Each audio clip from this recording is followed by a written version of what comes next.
Assalamualaikum warahmatullahi wabarakatuh. Welcome back to channel Lumina Indonesia.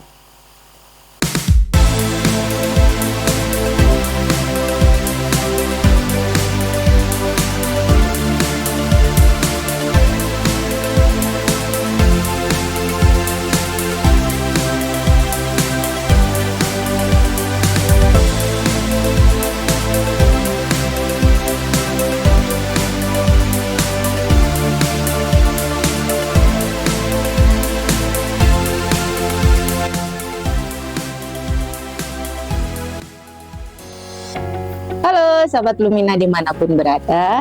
Di video kali ini kita akan sharing nih terkait dengan change atau perubahan. Nah, kalau misalnya dalam sebuah bisnis, dalam sebuah perusahaan, ada sebuah keilmuan yang disebut sebagai change management. Bagaimana kita memanajemen sebuah perubahan itu, yang akhirnya perubahan itu memberikan dampak yang positif terhadap hal-hal yang kita inginkan.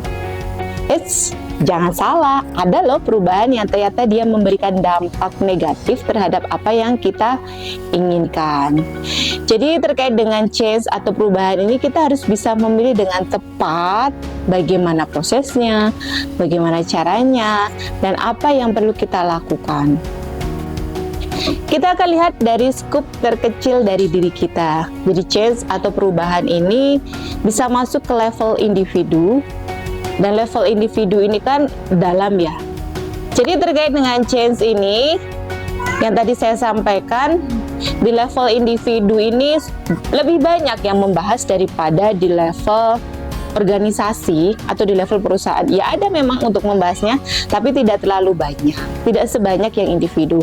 Dari sini kita bisa melihat kalau sahabat semuanya punya keinginan yang sangat besar untuk melakukan perubahan, misalnya di sekitarnya, di tempat kerja, di perusahaan, di lingkungan RT, teman berkumpul, dan lain sebagainya. Kita jangan pusing-pusing untuk merubah langsung orang lain, karena itu domain yang paling susah dan domain yang paling tidak mudah untuk domain yang sedikit agak impossible kalau kita yang melakukan, karena orang lain itu hatinya bukan kita yang pegang. Dan hal yang paling praktis, hal yang paling realistis yang kita lakukan adalah merubah diri kita. Nah, merubah diri kita ini merubah apa?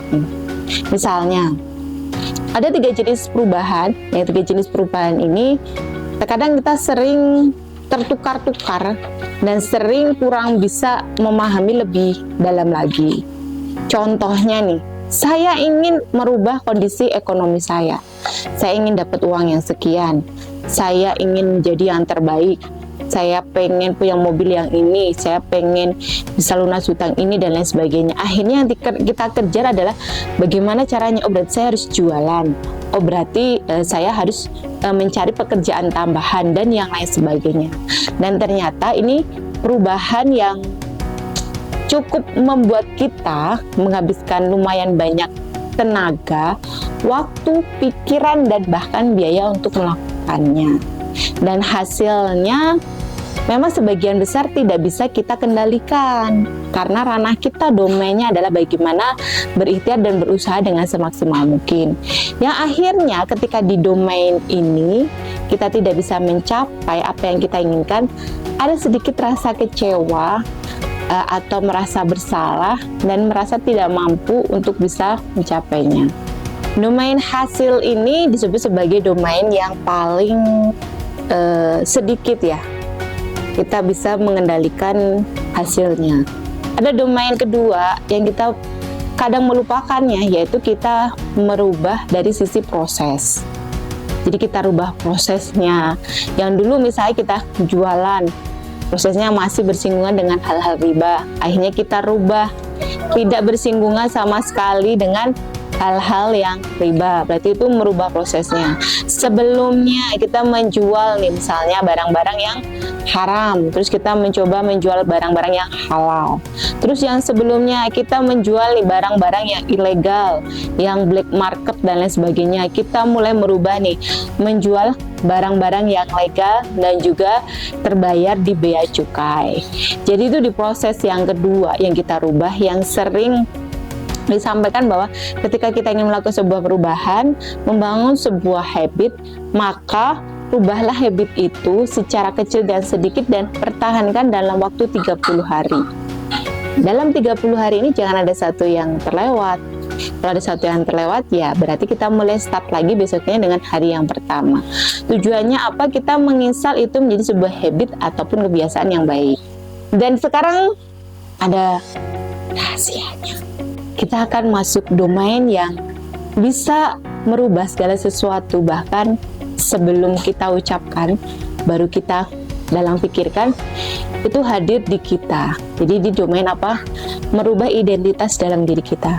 Merubah identitas itu seperti apa sih sebenarnya? Misalnya nih, sahabat semuanya, dulu mungkin terkenal dengan orang-orang yang banyak berkubang dengan hal-hal yang buruk, hal-hal yang negatif, kebiasaan-kebiasaan yang negatif, dan kebiasaan-kebiasaan buruk yang dinilai oleh masyarakat sekitar kita. Akhirnya kita switch tuh, berubah secara total keseluruhannya dengan melakukan hal-hal atau kebiasaan yang positif. Dan ini yang disebut sebagai merubah identitas.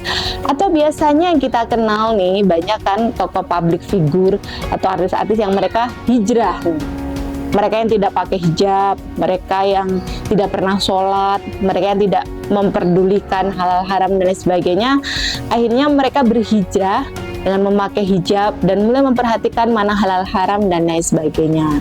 Nah, ini adalah domain yang lebih besar lagi. Dan memang tidak semua orang itu mereka punya keberanian dan kemauan yang keras untuk merubah dirinya di domain ini. Ini memang butuh mentalitas yang sangat luar biasa. Coba bisa sahabat bayangkan nih, ketika sahabat di lingkup organisasi atau lingkup pekerjaan, kalau dominan kita memiliki tim atau karyawan yang dia memiliki domain identitas yang dirubah, maka bisnis itu akan jalannya jauh lebih abadi dan lebih lama. Karena kita tidak hanya fokus mengejar hasil, tapi kita juga fokus apa yang dilakukan di dalam usaha dan bisnis itu masuk menjadi daily dan perubahan di dalam diri kita. Oke, nah yang di sini ini masuk ke level awareness. Kalau dalam ilmu-ilmu keilmuan lah tentang change management. Sebelum kita melakukan perubahan yang lain, itu sangat penting banget kita membangun awareness atau kesadaran. Awareness dan kesadaran ini bisa coba kita mulai dengan kata tanya. Kata tanya seperti ini. Kira-kira apa ya yang akan terjadi kalau saya masih mempertahankan sikap saya, pemikiran saya, karakter saya, persepsi saya yang seperti ini? Itu pertanyaan yang pertama. Pertanyaan yang kedua, apa kerugian yang akan saya dapatkan ketika saya tetap mempertahankan perilaku yang sekarang, sikap yang sekarang, persepsi yang sekarang? Kerugian ini coba dilihat dari sisi finansial dan non-finansial. Setelah dua pertanyaan ini aja cukup, nggak usah pakai yang lain. Dua pertanyaan ini sahabat bisa sering tanyakan ke diri sendiri, apa ya gitu ya. Tadi dengan dua tadi, insya Allah itu adalah cara yang paling mudah untuk membangun kesadaran untuk berubah di dalam diri kita. Yang akhirnya kita punya alasan yang kuat, alasan yang besar untuk oke deh, saya kayaknya harus berubah. Nggak bisa nih saya bertahan dengan kondisi, situasi, sikap, persepsi, dan cara yang seperti ini. Oke deh, selamat berubah, selamat menjalani perubahan, dan memang ada perubahan-perubahan yang sistematis. Kalau sahabat bingung bagaimana melakukan perubahan di level individu yang efektif, nantikan event-event kita yang selanjutnya yang insya Allah kita jalankan tanggal 24 Juni 2023, yaitu Unlock Your Peak Personal Performance dari pagi hingga sore. Dan sampai jumpa lagi di video yang lainnya. Jangan lupa kalau video ini merasa terinspirasi dan merasa memberikan banyak pencerahan, jangan lupa like, komen, dan share-nya. Sampai jumpa. Assalamualaikum warahmatullahi wabarakatuh.